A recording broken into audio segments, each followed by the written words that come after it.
অংশীদারি ব্যবসায়ের হিসাব অঙ্কের আজকের আমাদের মূল বিষয় হচ্ছে ক নাম্বার। দেখো, নগদ উত্তোলনের সুদ নির্ণয় করো। অংশীদারি ব্যবসায়ের হিসাব এই অধ্যায়ের অঙ্ক করতে গেলে আমাদের এখানে দেখো বলছে যেহেতু নগদ উত্তোলনের সুদ নির্ণয় করো। এখন আমাদের দেখতে হবে অঙ্কে নগদ উত্তোলন কার কত টাকা আছে।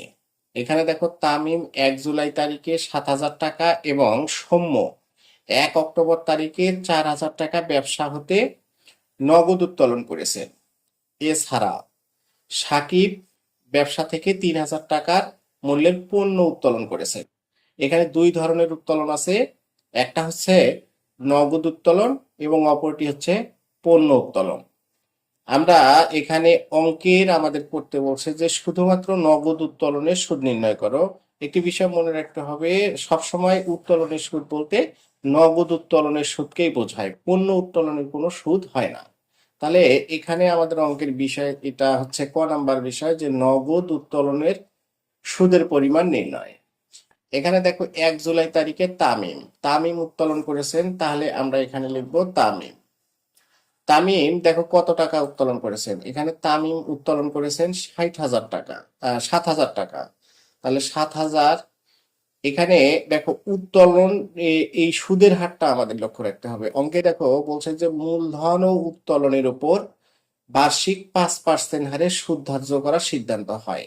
অর্থাৎ এই চুক্তিপত্র অনুসারে অংশীদারি ব্যবসায়ের মূল ভিত্তিটাই হচ্ছে চুক্তি, এবং এই চুক্তিপত্রে বলা আছে যে কি মূলধন ও উত্তোলনের উপর বার্ষিক 5% হারে সুদ ধার্য করতে হবে। তাহলে 7,000 টাকা তামিম উত্তোলন করছেন। তাহলে তামিমের 7,000 টাকা, একে আমরা গুণন দেব কত দিয়ে? 5%। এখন এই উত্তোলনটা ইনি কত তারিখে করছেন?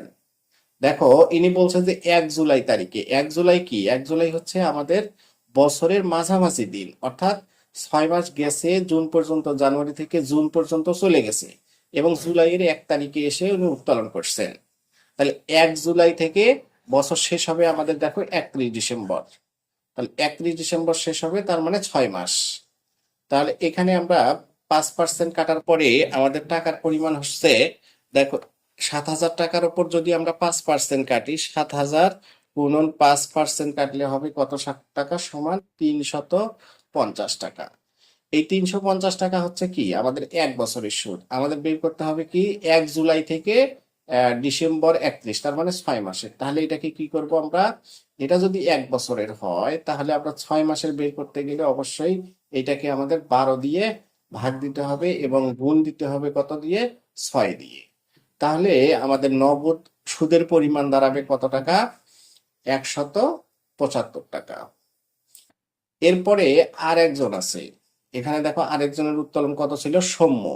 সৌম্য 1 অক্টোবর তারিখে 4,000 টাকা ব্যবসা হতে নগদ উত্তোলন করছেন। তাহলে আমরা এখানে লিখবো সৌম্য। সৌম্য কত টাকা উত্তোলন করেছেন? সৌম্য উত্তোলন করেছেন 4,000 টাকা। 4,000 কয় পার্সেন্ট? আমরা জানি অঙ্কে বলছে যে 5%। তাহলে 5%, তা হচ্ছে 4,000 টাকার যদি আমরা 5% কাটি, 4,000 গুণন 5% হচ্ছে সমান 200 টাকা। এই 200 টাকা কি 1 বছরের সুদ আমাদের কাটতে হবে। দেখো এখানে সৌম্য উত্তোলন করছেন অক্টোবর, অক্টোবর থেকে ডিসেম্বর, 1 অক্টোবর থেকে ডিসেম্বর পর্যন্ত, অর্থাৎ অক্টোবর, নভেম্বর, ডিসেম্বর, এই 3 মাসের সুদ ধরতে হবে। তাহলে 200 টাকাকে কি করব আমরা? ভাগ দেব কত দিয়ে? 12 দিয়ে। 12 দিয়ে ভাগ দিলে কি হলো? 1 মাসের বের হলো। আমরা বের করব কয় মাসের? 3 মাসের, অক্টোবর, নভেম্বর, ডিসেম্বর, এই 3 মাসের। তাহলে 3 দিয়ে গুণ দেব। তাহলে এই সৌম্যর উত্তোলনের সুদের পরিমাণ হবে কত টাকা? 50 টাকা। তাহলে এটা করার পর আমাদের অবশ্যই এখানে উত্তর লিখতে হবে যে নগদ উত্তোলনের সুদ। নগদ উত্তোলনের সুদ তামিম 175 টাকা এবং সৌম্য সৌম্য 50 টাকা। এটি হচ্ছে আমাদের অঙ্কের ক নাম্বার সমাধান। এর পরের অঙ্কে খ খ অংশের সমাধান অর্থাৎ লাভ লোকসান আবন্টন বন্টন হিসাব বা আবন্টন হিসাব প্রস্তুত করো, এই অংশটির সমাধান দেয়া আছে। ধন্যবাদ।